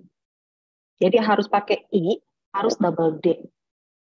Kenapa itu sampai diwanti-wanti gitu ya, sampai benar-benar sampai dari malam H-1 sampai hari H itu diingetin lagi, karena Pak Menteri itu suka protes dulu itu. Katanya kalau sudah di Jawa Barat namanya itu jadi Saifuddin, yang artinya nggak ngerti apa gitu kan. Jadi kalau di Jawa Barat itu kan itu hilang jadi P gitu ya. Nah, ini yang membuat, jadi katanya Bapak tuh selalu komplain kalau habis ngisi di Jawa Barat, MC-nya tuh selalu bilang Lukman Hakim Saifuddin, sedangkan kan artinya beda. Kalau Saifuddin itu pedang, jadi harus benar-benar Saifuddin double D gitu kan. Nah, hal itu saja gitu ya, itu juga maknanya sudah berbeda gitu. Nah, kayak orang menyebutkan Indonesia Raya, itu kan kadang orang nyebutinnya pada hilang Indonesia Raya ya. Jadi artinya di sini artikulasi itu memiliki peranan yang penting untuk terhadap sebuah makna dari penyampaian pesan gitu. Nah, terus juga di sini ada phrasing, stressing, ada infleksi gitu ya. Nah, di sini juga ya bagaimana kita memberikan stressing, bagaimana di sini kita memberikan infleksi, adanya jeda pada saat kita berbicara gitu. Jadi pada saat berbicara supaya tidak terkesan loyo, makanya kita perlu adanya itu tadi, adanya penekanan bagaimana gesture kita. Nah, terus juga infleksi. Kayak infleksi itu kan bagaimana ketika kita berbicara naik turun gitu kan. Jadi nggak yang flat datar gitu kan. Tapi bagaimana kita memainkan gitu. Makanya orang kadang ini orang menarik ya kalau berbicara gitu kan, bukan hanya sekedar penyampaian pesannya yang mudah untuk diterima, Akan tetapi juga bagaimana caranya dia untuk memainkan teknik-teknik ini. Nah, kebayangkan kalau misalnya kita ngomong datar ya, selama dikasih waktu nih sama Sarifah 1 jam gitu ngomong gitu kan, tiba-tiba 20 menit lagi, oke, siap. Udah diwanti-wanti nih. Oke, kita lanjut aja ya. Nah, ini proses kalian dari public speaking itu sendiri, ada bakat atau keterampilan, adanya latihan, dan juga menambah jam terbang. Jadi dari bakat, ada orang yang merasa saya nggak bakat. Saya yakin setiap orang yang terlahir dalam dunia ini mempunyai bakat untuk terlatih dengan public speaking. Cuma permasalahannya gini, ada orang yang memang dia melatih bakat itu, ada yang dia adalah ketepin weh gitu kan. Oke, memiliki kemampuan berbicara di depan umum ini tentunya akan selalu menyenangkan. Terlebih lagi ketika kita mampu menyampaikan gagasan dan dapat bermanfaat bagi kebanyakan orang. Oh ya, ada satu lagi sebenarnya hal yang ingin saya sampaikan itu, yaitu pada saat bapak-bapak dan ibu-ibu untuk melatih pernafasan, ada yang disebut dengan humming diafragma. Jadi menggunakan suara diafragma. Biasanya ini digunakan untuk orang yang pada saat dia berbicara, dia terkesan berwibawa. Seperti tadi misalnya ketika kita mengatakan mohon perhatian, itu adalah suara diafragma. Caranya bapak-bapak dan ibu bisa latihan di rumah. Jadi kalau ada teknik vokal yang suka nyanyi, itu kan suka latihan teknik vokal gitu ya. Jadi tarik nafas ya, tahan gitu kan, tahan. Jadi perut bawahnya itu bukan ditarik, tapi dikunci gitu ya, dikunci lalu mengeluarkan huruf vokal seperti A. Jadi A-nya itu dipegang dadanya. Kalau dadanya bergetar, berarti suaranya itu, suara diafragmanya itu tepat. Tapi kalau misalnya enggak, berarti enggak tepat. Karena kebanyakan orang ingin mengeluarkan suara diafragma keluarnya dari tenggorokan. Tenggorokan itu gitu. Nah, kalau misalnya diafragma, A-nya itu akan tebal. Bukan misalnya pemirsa, bukan pemirsa tapi pemirsa gitu ya. Gitu. Jadi bukan o. Karena gini, kenapa teknik diafragma ini penting untuk kita sebagai seorang public speaker? Kita disuruh ngomong. Saya kemarin disuruh ngomong dari jam 9 sampai jam 12, nyambung lagi jam 1 sampai dengan jam 4 gitu kan. Kalau tidak menggunakan teknik diafragma, itu capeknya luar biasa. Apalagi kalau kita menggunakan suara tenggorokan. Aslinya suara saya, itu Sarifah tahu, cempreng. Ya, jelek banget gitu kan. Kasihan kalau saya ngomong selama 3 jam, selama 6 jam, selama 2 jam, selama 1 jam gitu kan. Kalau saya menggunakan suara asli, itu kasihan audiensnya. Nah, disinilah pentingnya untuk belajar diafragma gitu ya. Oke, Bapak-Bapak dan Ibu-Ibu, jadi saya berharap di sini sharing kita ini akan bermanfaat. Dan sekali lagi, jangan pernah takut gagal, karena sejatinya tidak ada orang yang sukses begitu saja. Tentunya kegagalan ini juga akan memicu kita untuk menjadi orang yang sukses. Jangan pernah kalah, karena ketika kita merasa takut yang berlebihan dengan kesalahan, kita tidak akan tahu apa itu benar. Gitu. Jadi sekali lagi, tidak ada yang tidak bisa dalam dunia ini, ada mau atau tidak mau. Ketika kita mengatakan mau, telah datang satu kesempatan kita untuk bisa. Ketika kita mengatakan tidak mau, maka telah hilang satu kesempatan untuk bisa. Ya, bisa karena biasa. Terima kasih, semangat untuk semuanya. Saya akhiri, billahi taufiq wal hidayah. Wassalamualaikum warahmatullahi wabarakatuh. Waalaikumsalam warahmatullahi wabarakatuh. Tuh, jadi pakai diafragma tadi gimana dia? Mesti gini ya? Menyanyikan lagu Indonesia. Nah, ya, jadi kalau misalnya pakai tenggorokan ya, orang kan kadang menyanyikan bersama lagu kebangsaan Indonesia Raya, itu pakai tenggorokan. Jadi capek nanti, tapi menggunakan suara diafragma dari sini maka latihan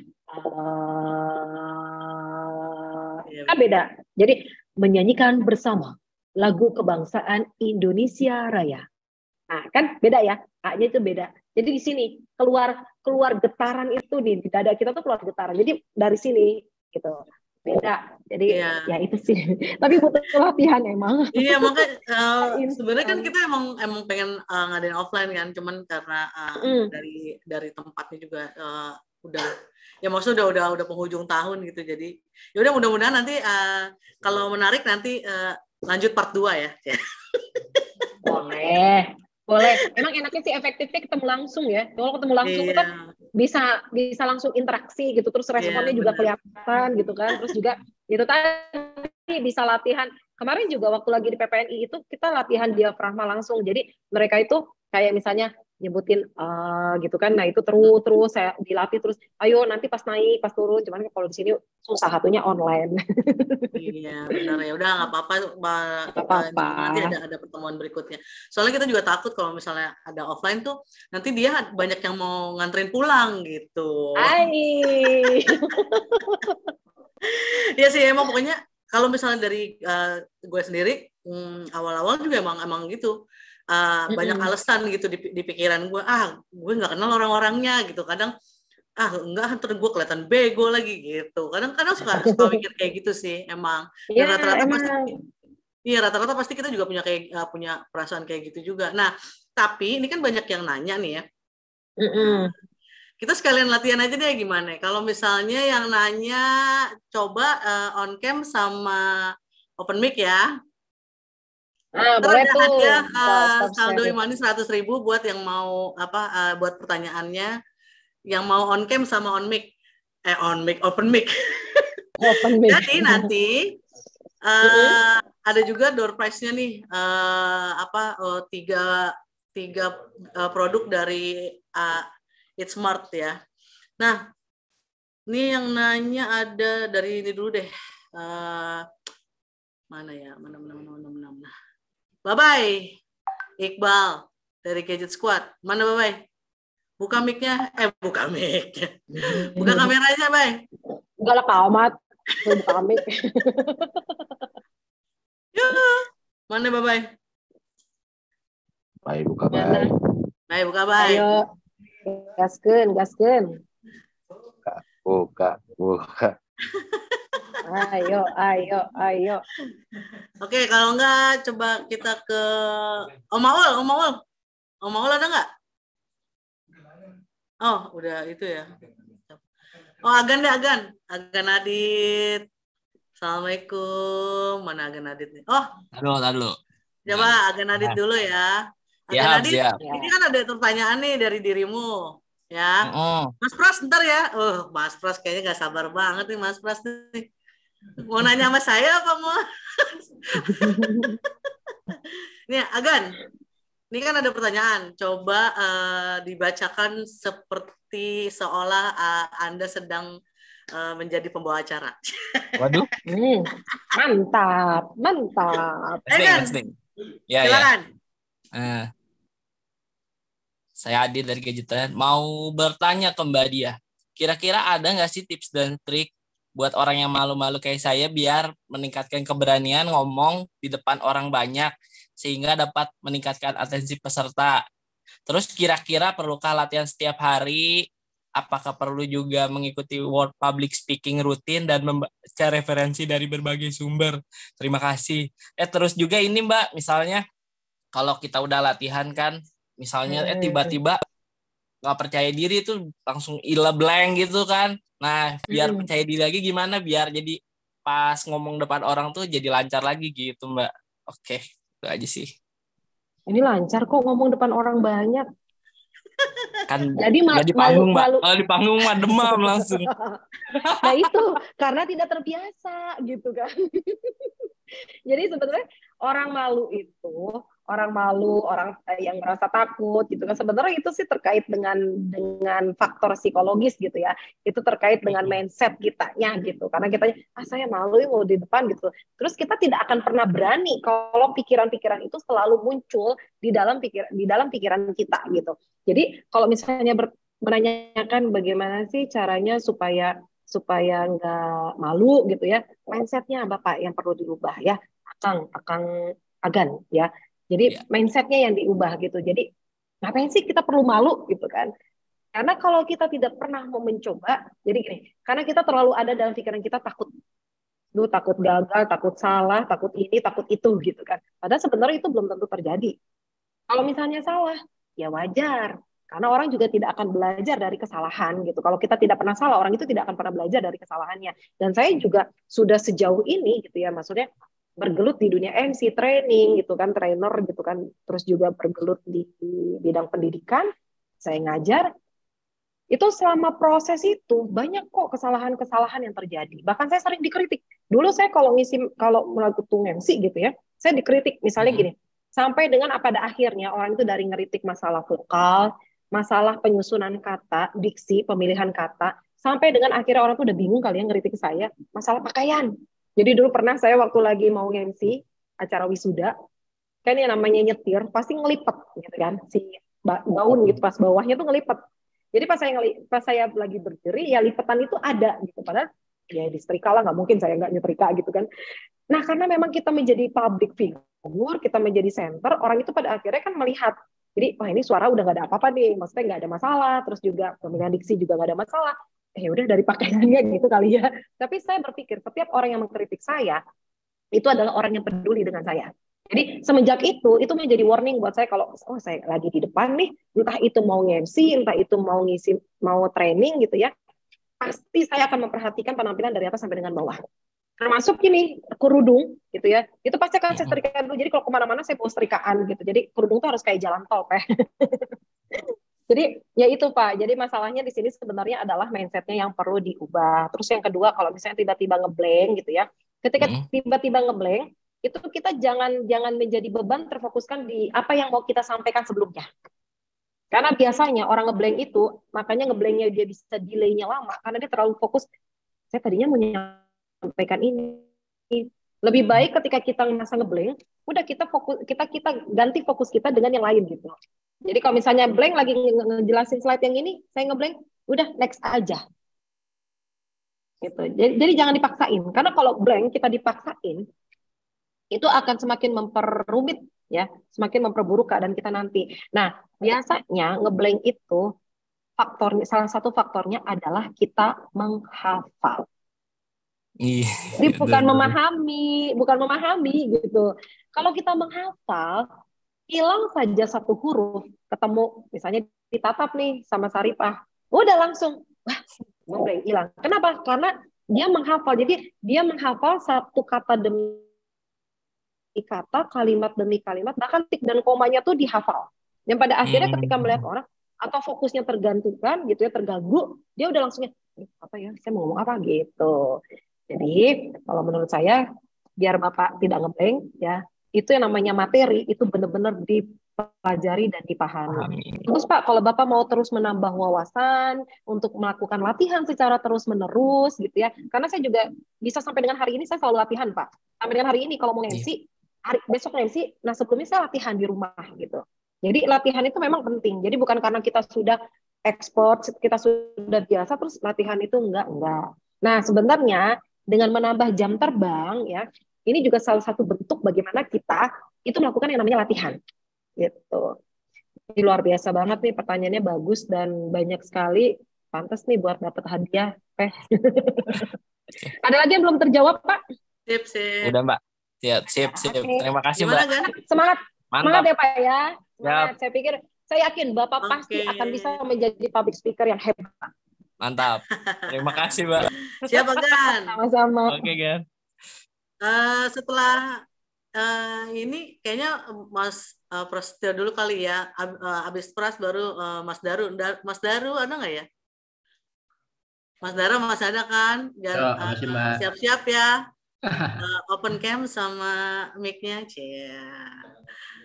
Jangan open BO tapi siap-siap open cam sama mic ya. Siap. Ya coba Mas Pras dulu deh kalau gitu. Siap-siap nanti Mas Daru habis ini. Oke. Halo, Mbak Sari, Kak Dia, halo. Ya, halo. Aku mau nanya nih, jadi biasanya kan kalau kita mau public speaking, mungkin apa yang terjadi nanti ketika kita akan menyampaikan materi itu ya di luar kendali kita kan. Cuman dari Kak Dia ada nggak sih tips supaya membuat state kita sebelum kita mau public speaking itu jadi terbaik? Apakah kayak sebelum kita mau public speaking 30 menit sebelumnya kita mau jalan-jalan dulu atau minum yang banyak? Gimana caranya untuk menyiapkan supaya nanti kita lebih stabil, lebih tenang, supaya public speaking bisa berjalan lebih santai gitu. Jadi sebelum yang kita lakukan gitu. Itu aja sih Kak Dia. Thank you. Ya, makasih. Itu salah satu tips juga, Pak. Kalau misalnya kita mau MC, kita sudah berada di ruangan selama 30 menit sebelum dimulai, itu banyak sekali manfaat untuk kita. Salah satunya, bentar ya, saya mau angkat telepon dulu.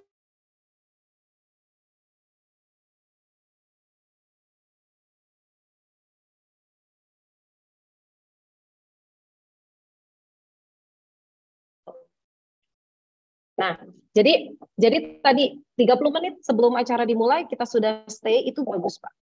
Bagus. Jadi karena gini, di situ kita ada banyak manfaatnya. Kita bisa cek sound dulu, kita bisa melihat ruangan, gitu. Kita bisa latihan lagi, gitu. Nah, sebenarnya memang yang paling penting itu adalah membuat diri kita rileks dan tenang. Rileks dan tenang ini sebenarnya ketika kita rileks itu orang itu punya cara masing-masing. Kalau saya biasanya begitu datang, kalau mau MC gitu ya, datang terus saya cek sound, biasa cek 1 2 1 2 3, saya announce gitu ya untuk masuk ke ruangan atau untuk mensunyikan alat komunikasi dan lain sebagainya gitu, diajak berbicara audiens, karena itu untuk membuat saya itu lebih tenang gitu, untuk membuat saya itu lebih rileks gitu. Terus biasanya saya kalau mau selfie gitu kan, selfie dulu, saya biasanya selfie, foto-foto gitu kan, terus misalnya mau bikin status dulu atau apa. Nah, itu sebenarnya sih kita sendiri yang bisa ini. Langsung hari ini Pak, tadi saya ada, makanya saya bilang kemarin pengen gladi dulu gitu, hari pahnya saya tuh punya 3 agenda hari ini gitu. Tadi pagi dari jam 7.30 sampai Jumatan, ya jam 11 tadi dilanjut lagi jam 1 gitu kan, sampai dengan tadi jam 3, makanya agak telat tadi untuk gabung ke Zoom-nya. Jadi apa namanya, itu saya hampir nggak ada waktu gitu, nggak ada waktu untuk rilis gitu kan, nggak ada waktu ini. Tapi ya itu tadi, saya karena mungkin udah biasa kali ya Pak. Jadi fokus itu berpengaruh. Jadi saya mulai, saya mau ngisi materi, saya mulai fokus, saya konsentrasi, terus juga ya itu tadi melakukan yang namanya rilis ya. Kita membuat diri kita untuk tenang, untuk rileks, biasanya kita sendiri yang tahu. Nah, saya kalau misalnya nervous, biasanya saya suka gini Pak. Nih, kalau saya mau MC gitu ya, atau saya mau training. Nah, kayak kemarin nih, saya di PPNI, begitu saya datang, awalnya sama Pak, deg-degan gitu kan, aduh, begini, takut begini. Nah, makanya sebenarnya penting yang namanya, kalau kita ngisi materi, penting yang namanya slide gitu kan, ya penting yang namanya PowerPoint gitu. Pas saya duduk, pas acara opening gitu kan, itu juga sebenarnya masih deg-degan gitu ya, aduh, ini orang-orang profesional gitu kan, bukan mahasiswa gitu ya.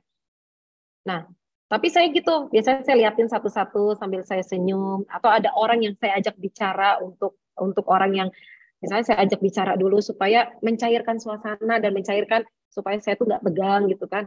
Terus memperhatikan satu-satu, saya memperhatikan ruangan gitu. Jadi itu manfaatnya luar biasa sih kalau kita mempersiapkan diri 30 menit sebelumnya.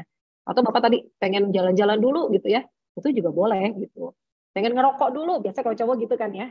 Wah, supaya tenang pengen ngerokok dulu itu boleh. Dan yang terpenting Pak, kita mempersiapkan diri itu aja. Kita benar-benar mempersiapkan diri, kita mempersiapkan materi kita, dan yang terpenting kalau pesan saya sih jangan pernah menghafal. Tapi benar-benar pahami dan pelajari dari apa yang kita sampaikan. Karena kalau menghafal, satu huruf saja hilang, tanda baca aja hilang, itu kita pasti akan ngeblank. Gitu. Ya. Terus kalau misalnya ngeblank, ya udah kita ganti topik aja gitu. Bisa kepada slide berikutnya atau apa yang terlintas oleh kita sampaikan. Jadi jangan terlalu diumbar blank kita, diumbar rasa gugup kita, diumbar karena kan audiens juga pada dasarnya sebenarnya gini. Kalau kitanya tidak terlalu mengumbar, mereka juga tidak akan ngeh gitu, kalau kata Rasulullah nggak ngeh gitu ya, dia nggak akan terlalu apa sih ya istilahnya, dia tidak akan terlalu ini banget gitu ya. Tapi kalau misalnya kita terlalu mengumbar, itu biasanya orangnya, kok dia salah gini ya, dia salah begitu. Jadi kalau kesalahan dikit ya dianggap wajar lah buat kita oleh audiens gitu. Ya, oke. Selanjutnya Mas Daru udah siap? Iya, gitu dong. Open cam. Oke, Mas Daru masih di suaranya? Halo. Oke. Sip. Oke, silakan Mas Daru. Oke, ini buat Mbak Dia. Dengan suara yang clear dan jelas gitu, kayak laki banget gitu.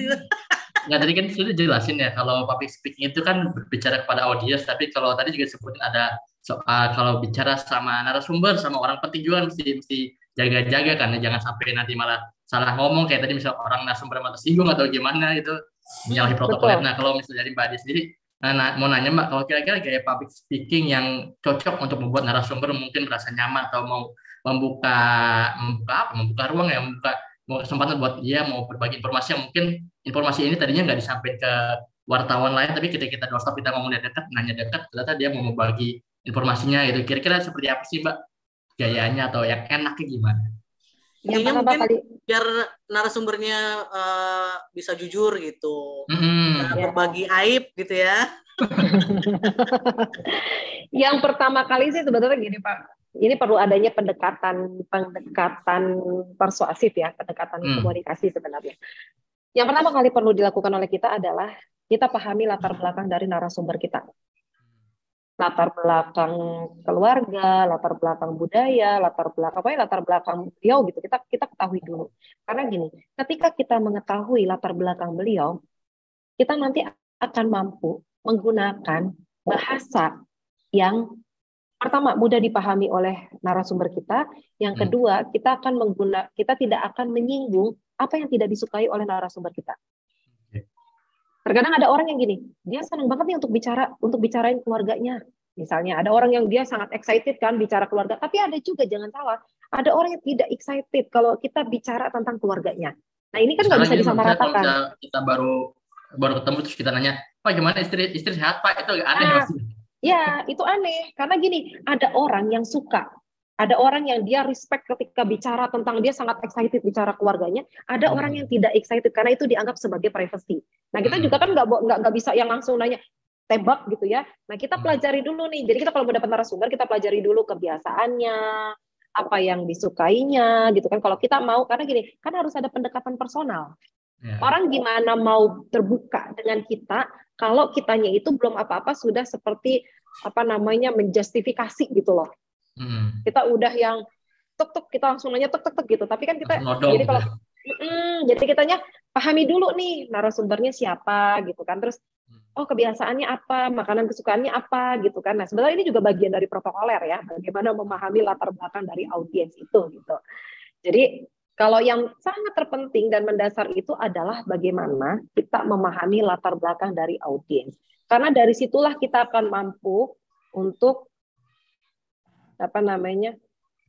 kita akan mampu untuk memahami pemilihan kata yang tepat sehingga itu tidak menyinggung perasaan dari audiens. Nah, disinilah kadang memang saya sendiri ya Pak ya ketika kenal dengan orang gitu baru ketemu satu kayak kemarin aja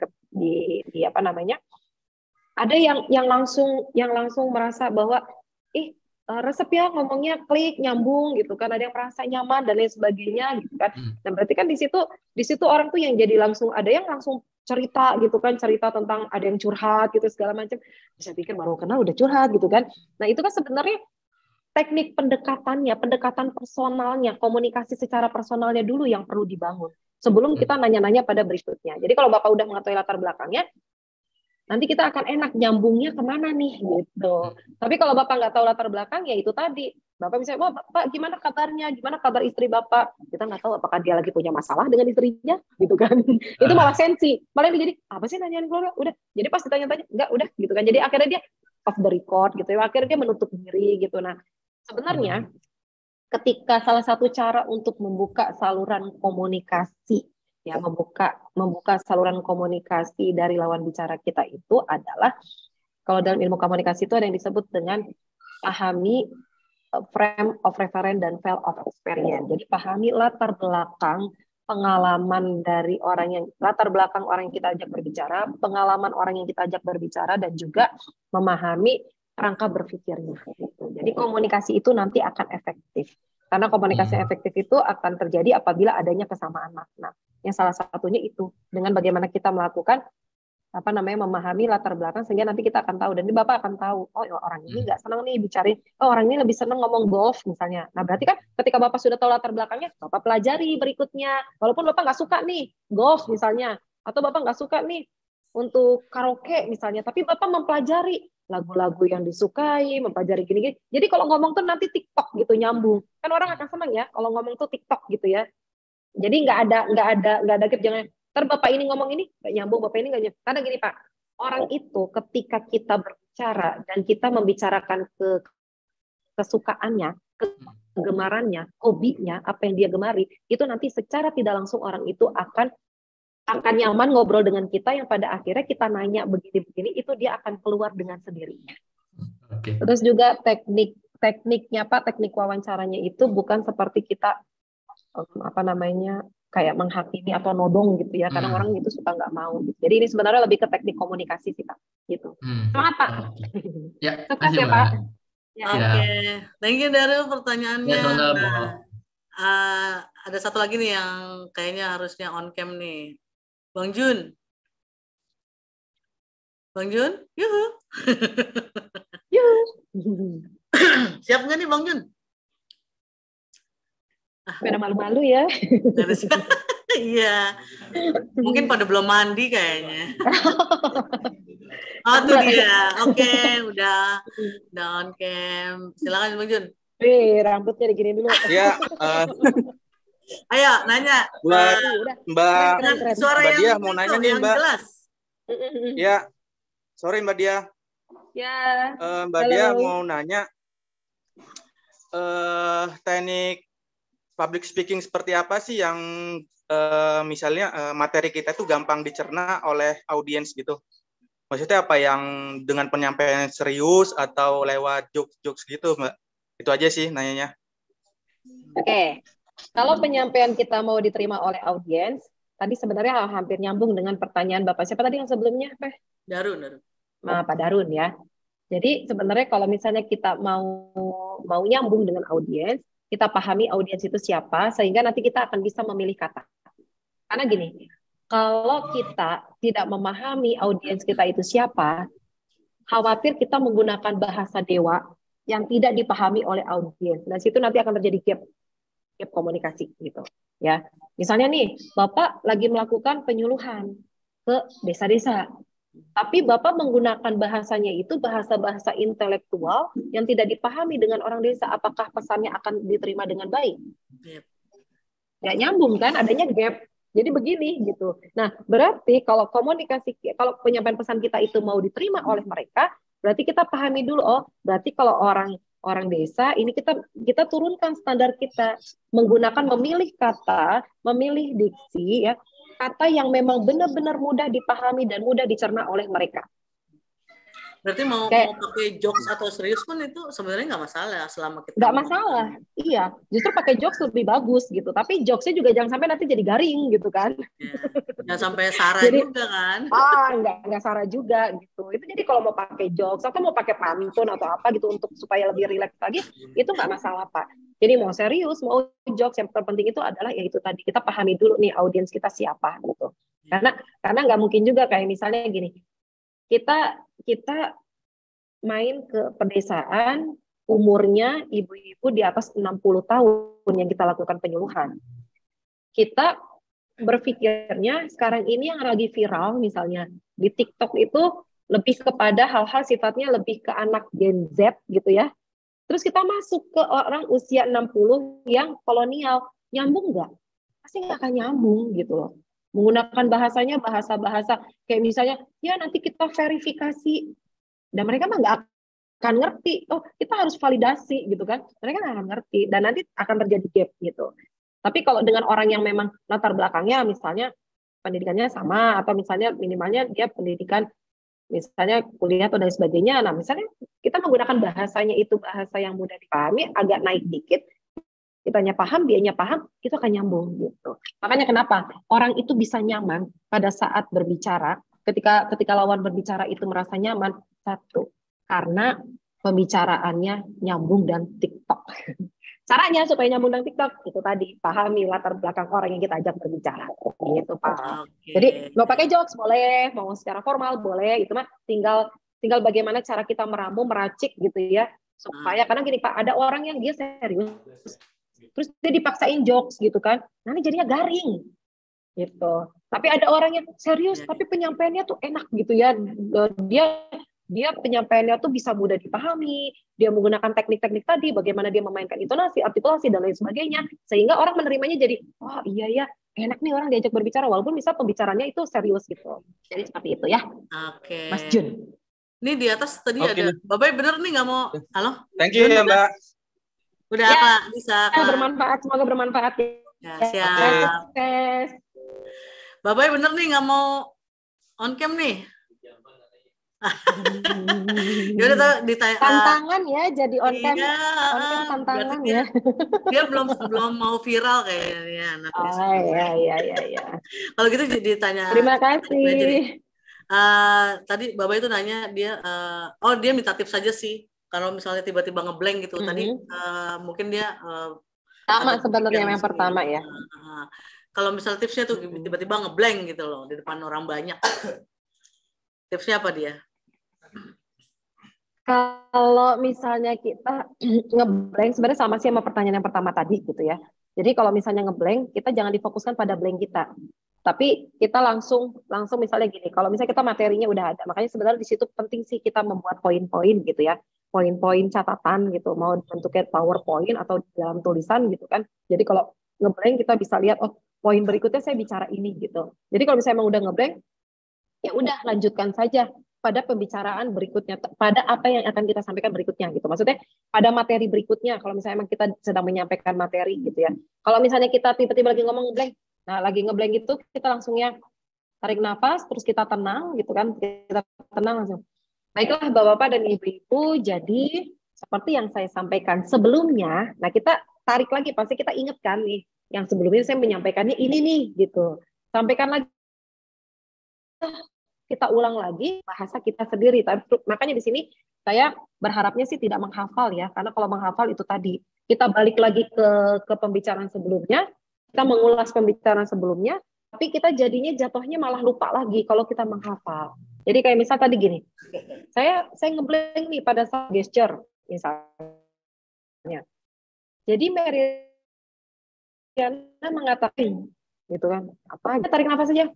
Baiklah Bapak-bapak dan Ibu-ibu, seperti halnya gitu kan. Jadi kita langsung bicaranya langsungnya seperti halnya yang saya sampaikan sebelumnya tadi gitu. Jadi makanya di sini pentingnya kita berbicara tenang, terus juga kita memahami dari setiap apa yang akan kita sampaikan atau dari materi per materi supaya kita itu tadi ketika ngeblank kita tidak fokus pada hafalan kita, tapi kita bisa mengulas ulang apa yang kita bicarakan. Jadi sebenarnya ada dua Pak, kita bisa mengulas ulang atau kita langsung berhenti di situ, kita lanjut pada materi berikutnya gitu.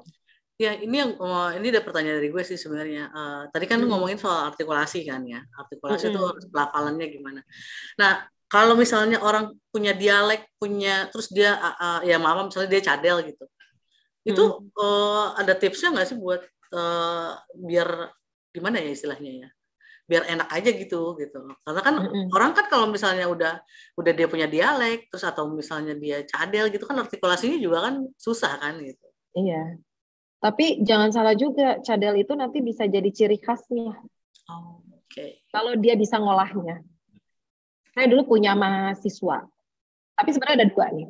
Ada yang cadel itu memang terlahir, ada yang cadel itu karena sugesti. Dulu pernah ada kasus satu mahasiswa ya.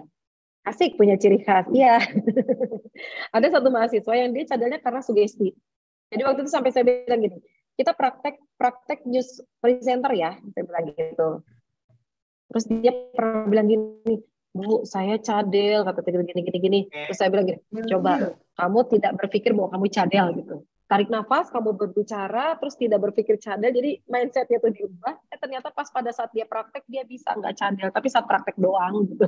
Udah nyata cadel lagi. Tapi saya bilang gini, tapi ada juga saya bilang gini, tapi nggak apa-apa sih sebenarnya kalau kamu memang itu sudah terlahir cadel gitu ya, justru itu bisa menjadi ciri khas. Yang terpenting, jadi gini, sebenarnya nggak selamanya harus kayak, teman-teman tahu kan Niktagina gitu ya. Niktagina di mana letak bagusnya suaranya gitu kan? Cempreng. Untuk ukuran, tapi karena dia pinter ya, Niktagina ya, jengkeling. Jadi karena dia pintar mengolah suaranya, mengolah kekurangannya itu menjadi kelebihan, yang pada akhirnya suara Niktagina itu justru malah candu gitu loh orang-orang. Pada saat sekarang Prambors udah bukan Niktagina lagi yang bawain acara. Itu pagi-pagi itu saya sendiri pribadi gitu, biasanya kalau pagi-pagi berangkat gitu selalu ditemani Prambors gitu ya, yang Niktagina DGITM ya, yang sama Desta. Itu biasanya wah enak gitu, seru dan jadi candu ketika dia nggak masuk. Nggak ada Niktagina, ganti radio gitu. Nah sekarang sudah benar-benar nggak ada, saya nggak pernah lagi ngedengerin. Karena memang dia punya ciri khas gitu, punya ciri khas. Jadi sebenarnya si suara orang itu kan tidak bisa disamakan. Jadi kalau memang bapak-bapak, ibu-ibu ada yang memiliki kelebihan karena cadel gitu ya, itu menjadi satu ciri khas yang pada akhirnya nggak apa-apa, yang penting satu, pada saat menyampaikan pesannya pede, ya. Karena R-nya itu juga kan, kalau yang cadel R itu dia pasti ketika bilang R-nya itu tetap ada huruf R-nya, bukan yang nggak ada sama sekali gitu. Nah itu kan menjadi ciri khas dia. Kayak misalnya siapa si Denis ya, yang apa namanya, yang Denis Karista, ya oke. Ya itu kan dia. Jangan dijelasin dia mah. Tapi jadi ciri khas gitu ya, dia ngomong tuh jadi yang ciri khas. Oh iya, dia ada kekurangan tapi jadi ciri khas gitu pembicaraannya. Ini mah terlepas dari segala sensasinya dia ya. Iya, oke. Oke, Dia kalau gitu, itu kayaknya pertanyaan terakhir kita, teman-teman.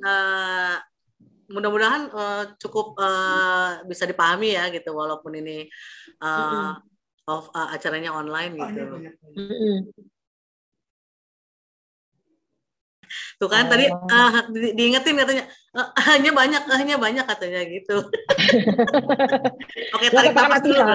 Tarik nafas dulu. Tenang.